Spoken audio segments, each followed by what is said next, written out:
guys, I'm Joe, and today I'm finally able to continue my series of Harry Potter reviews with Harry Potter and the Half-Blood Prince. Amidst all the Star Wars hype that's been happening recently, over the last month or so, I almost forgot to finish my series of Harry Potter reviews. And I think I said in one of my previous videos that I wasn't going to be able to complete the series of videos before I saw Fantastic Beasts, but I am going to try to get it up by the end of this year. We got about a week and a half left to go, so let's make this count. Just like with the previous movies, there's going to be spoilers.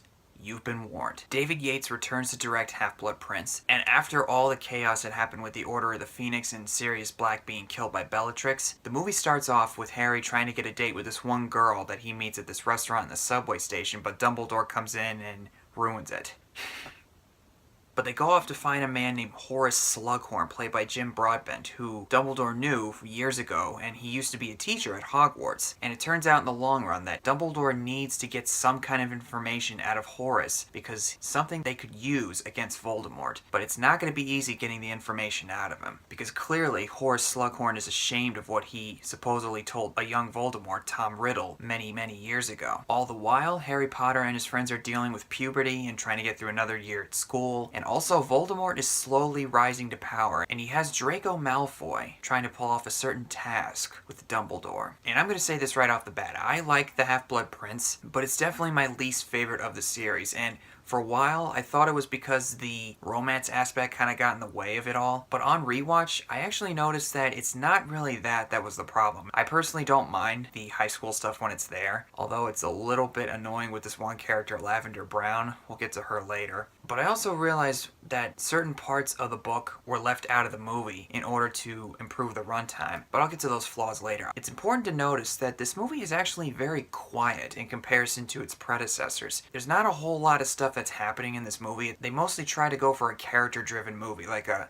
more dialogue-heavy kind of thing, and I appreciate them trying to go for that, and I think for the most part it does work, but there are a couple times where the pacing feels a bit slow. It feels like it's dwindling a little bit, and it feels like they could have had something going on in the middle to make it a little more interesting. I'm not saying all I want is bones and bones of action, but I think a little bit would have helped. On the other hand, though, I do like how they try to focus more on characters, particularly the bond between Harry and Dumbledore. Since Dumbledore was keeping his distance from Harry in Order of the Phoenix, they're clearly trying to make up for that by having Dumbledore and Harry have more scenes together, and I like seeing the father-son-like dynamic between the two. Dumbledore shows Harry certain memories of him meeting a young Tom Riddle when he was a boy, teaching him about Hogwarts, and also learning that Tom can talk to snakes, which is actually pretty creepy, knowing where that goes in the long run. And also shows him trying to get the certain memory out of Horace, which he supposedly fiddled with in order to throw him off the track. Because like I said, Slughorn feels ashamed of what he said. So he tasks Harry with befriending Horace Slughorn in order to try to extract the information out of him so they can figure out how to defeat Voldemort once and for all. On the flip side, Draco Malfoy becomes a Death Eater and is tasked by Lord Voldemort to kill Professor Dumbledore. And there's a lot of scenes with him using this vanishing cabinet from Diagon Alley into Hogwarts, but they also show that he's actually struggling with this task, especially later on towards the end of the movie when he's breaking down crying in the men's room, and also at the very end when he's facing off against Dumbledore. For a while, you hate Draco and you just want to smack him in the face, but in this movie, you still want to do that because he's still a jackass. But in a way, I kind of sympathize with him, and I found myself saying, look, Malfoy, you are an a-hole, but if there's any good in you, which I can clearly see in your eyes, you do not want to do this. And it's also evident when he starts to lower his wand right before Dumbledore is killed. And also Snape has some kind of an arrangement with Voldemort. He's tasked by Bellatrix Lestrange to keep an eye on Draco, and one of the biggest reveals in the book, and of course this movie, is that Snape is working for Voldemort, since he's working directly with Bellatrix Lestrange. And speaking of Snape, this probably has one of the funniest scenes in the entire franchise when Harry's using these Dragon Balls to distract this one guy who has his crush on Hermione, and all of a sudden Snape just appears and the guy pukes all over Snape's shoes. Not so quick, Potter. Sir, I have to get back to the party. My date can surely survive your absence for another minute or two.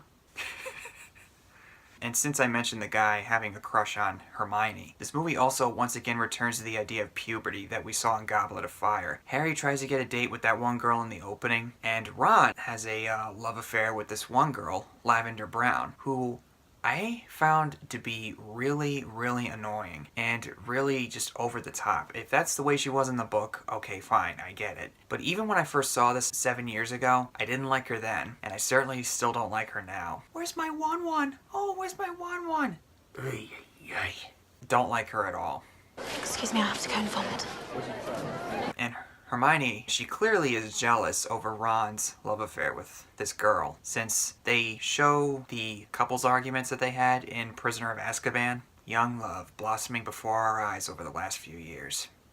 And it also leads to a really, really funny scene with Ron taking this love potion that they learn about in Professor Slughorn's class earlier on in the movie. He's just sitting there staring at the moon with this big dopey-eyed look.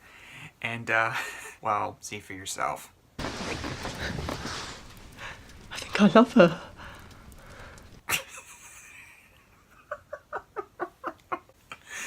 I just love the look on Harry's face when that happens, especially a little later on when he goes, I'm in love with her, Harry. All right, you're in love with her. Have you ever actually met her? No. Can you introduce me? Yeah, those two, oh man, they're gold. And I'm not even talking about the scene where they're like, what does she see in him? Dean, he's brilliant. You called him a slick kid not 5 hours ago. I'm gushing a lot about how funny this movie is, but you know, even if it's the most mature Harry Potter movie out of all of them, it still maintains a great sense of humor at the same time. And I like it when a movie that's a little more darker can do that. That it's not just all doom and gloom and like, oh, I'm Harry Potter, I'm sad, And that's definitely there, because Harry is a little more colder, a little more stoic than he has been in the previous movies. After all the stuff that happened in The Order of the Phoenix, losing his godfather, he appears a little bit more cold, knowing that not everything's gonna go his way, because every time he gets close to something great, it's pulled out from underneath him. But later on, when he drinks that liquid luck that Professor Slughorn gave him earlier, and he gets all happy and confident, it's really, really funny. And even with the pincers, and also Luna Lovegood returns in here.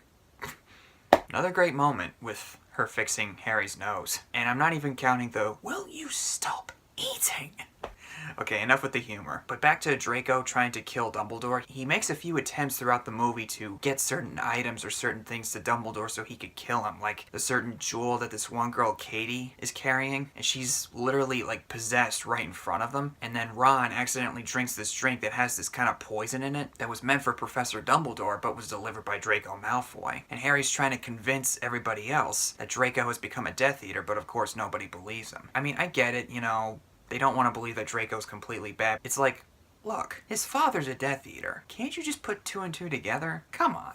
Come on. But again, I kind of sympathize with Draco because you could see it in his eyes that he doesn't want to do what he's supposed to be doing. But Harry is finally able to get the information out of Horace Slughorn by using the memory of his mother, saying that, look, if you don't tell me what you told Tom Riddle that night, you're disgracing my mother's memory. And Horace decides, okay, please don't hate me for this. And then when they look inside the memory, it turns out that young Voldemort asked Professor Slughorn, what is a Horcrux? A Horcrux is a certain type of object that you could split a part of your soul and put it into by killing people. So therefore, if a part of your soul lives on in a certain object while you die, you cannot die. So the only way to defeat Voldemort is to find these Horcruxes and destroy them. You destroy them, Voldemort's done for good. And in fact, one has already been destroyed. Tom Riddle's diary from Chamber of Secrets, which means there's like 6 Horcruxes left.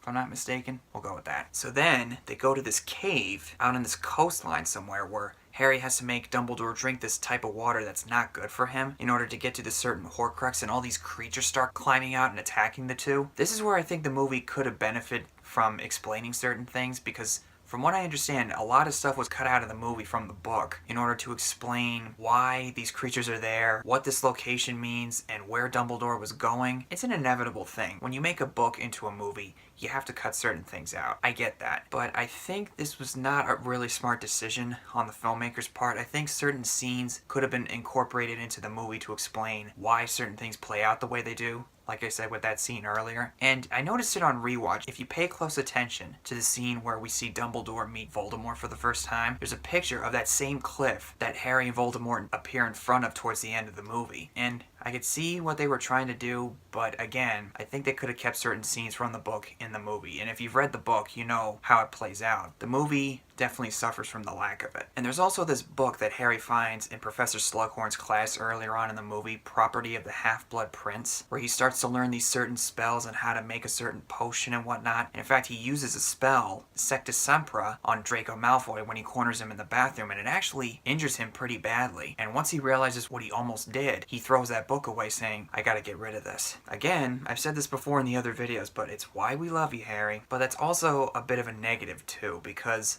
later on, after Snape kills Dumbledore, Harry, in a fit of anger, uses the spells from the book against Snape. Snape walks up to him and says, "You dare use my spells against me, Potter? That's right. I am the Half-Blood Prince." I mean, it's one of those things where you go, what? But also, they don't really hint at him being the Half-Blood Prince. I think that's another thing they could have used in this movie. Certain things that allude to Snape being the Half-Blood Prince. Because it doesn't really feel earned or warranted when this information comes to light. But speaking of the Dumbledore ending, it's pretty sad. Especially when you see Draco struggling to do what he's supposed to do, when he clearly doesn't want to do it. And Harry's down on the floor below watching this happen, and Snape sneaks up behind him and tells him not to say a word. And Snape is the one who ends up killing Dumbledore in order to spare Draco from the pain of killing Dumbledore. But with this little gesture right here that he gives to Harry, there's a sense of an arrangement between Snape and Dumbledore, but you're not exactly sure what it is. And it's later revealed in the Deathly Hallows Part 2. We'll get to that later. But the whole scene when Dumbledore dies, now all hope is lost. Voldemort's match is gone. Now Hogwarts is left defenseless at this point. And it turns out that that Horcrux that they found in the cave turned out to be a fake, left by someone named R.A.B., which is later revealed to be a relative of Sirius Black. Harry decides he's not going to return to school the next year, and he's going out to find the Horcruxes, and Hermione and Ron decide to tag along with him. Just like with the rest of the movie, the ending is very quiet and very sad, but it also has a hint of hopefulness to it, that it will be okay in the long run. Oh, and also one more thing, this movie does explore Harry and Ginny's relationship, and I think it works for the most part, especially when you see Ginny with Dean Thomas. And it was hinted at in the previous movies that Harry and Ginny were going to be a thing, so hey, whatever. Overall, Half-Blood Prince is probably my least favorite because, like I said, certain things are cut out of the movie from the book that really would have helped explain certain things. But it's not a bad movie in my estimation. It's a pretty good movie, but it leaves some stuff to be desired. But every once in a while, I still enjoy watching it. 6 movies in, and we are down to the last 2 movies. I can't wait to talk about them. We're almost done with the series, and I promise you guys I'm gonna get the reviews out as soon as I can. So stay tuned for my review of the Deathly Hallows Part 1. Let me know what you think down below about the Half-Blood Prince. Do you love it, like it, hate it, think it's okay? Whatever your thoughts are, comment below and tell me, and I'll see you guys next time.